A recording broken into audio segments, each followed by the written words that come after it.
ఇప్పుడు కామన్‌గా మనం చూస్తూ ఉన్నాం. కొద్ది రోజులుగా బాగా నడుస్తోంది. ఈ బర్డ్ ఫ్లూ అది ఏదైతే ఉందో, సో ఇది మనుషులకి సోకే అవకాశం ఉంది అని చెప్పి మనుషులు చాలా వరకు చికెన్, ఎగ్స్ అన్నీ కూడా తినడం మానేశారు. అంటే వాటికి సోకింది కదా, వాటివి మనం ఏమైనా తింటే మనకి ఎఫెక్ట్ అవ్వచ్చు అని చెప్పి. సో ఇది రైట్ అంటారా? అయితే ఇప్పుడు చూడండి, బ్లడ్ ఫ్లూ అంటున్నారు కదా, ఇప్పుడు సీజన్ ఏమవుతుంది? ఏ సీజన్ నుంచి ఏ సీజన్కి మారుతున్నాం? Winter to summer. సమ్మర్ ఏంటి? హీట్. చికెన్, ఎగ్ హీటా కోల్డా? హీట్. ఈ వెదర్లో మారే ఒక చిన్న చేంజెస్ బ్లడ్ ఫ్లూ. ఇది సింపుల్ కంక్లూజన్, అసలు దీంట్లో ఎలాంటి డౌటే లేదు. దీంట్లో అది వైరస్ అలా అయింది ఇలా అయింది కాదు. అది ఏదో ఒక ప్లేస్లో అయి ఉండొచ్చు, కానీ ప్రతి ప్లేస్లో జరుగుతుంది కదా ఇది. అంటే ఆ కోడి యొక్క ఇది కూడా ఎనర్జీస్ కూడా మారుతుంటుంది అనమాట, మారే టైం అనమాట. కోల్డ్ నుంచి హీట్కి మారే టైంలో కొన్ని డిసీజ్కి కారణమవుతాయి.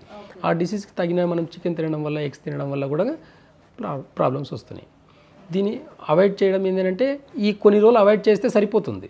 అంటే ఈ వెదర్ ఒక 15 days 2 weeks అలా ఉంటుంది, తర్వాత మళ్ళీ కామన్గా నార్మల్గా ఉంటుంది వెదర్. హీట్కి అది అలవాటు పడిపోతుంది అనమాట. ఈ వెదర్ చేంజ్ అయ్యే టైంలో వచ్చే డిసీజెస్ ఇవి, అంటే హెన్స్కి వచ్చే డిసీజెస్ అవి మనం తినడం వల్ల మనం కూడా అనారోగ్య పాలవుతామని చెప్పేసి కొన్ని నెగిటివ్ థాట్స్ బయట నడుస్తున్నాయి.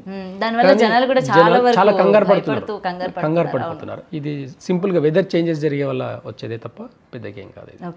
తినొచ్చు అంటారు? అయితే తింటున్నారు. ఎవరు ఆపేశారు చెప్పండి?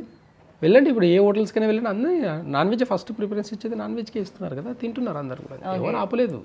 అక్కడక్కడ న్యూస్ తినడం వల్ల భయపడే వాళ్ళు మాత్రమే తినట్లేదు, భయపడని వాళ్ళు చాలా మంది తింటున్నారు, ఎవరికేం కావట్లేదు.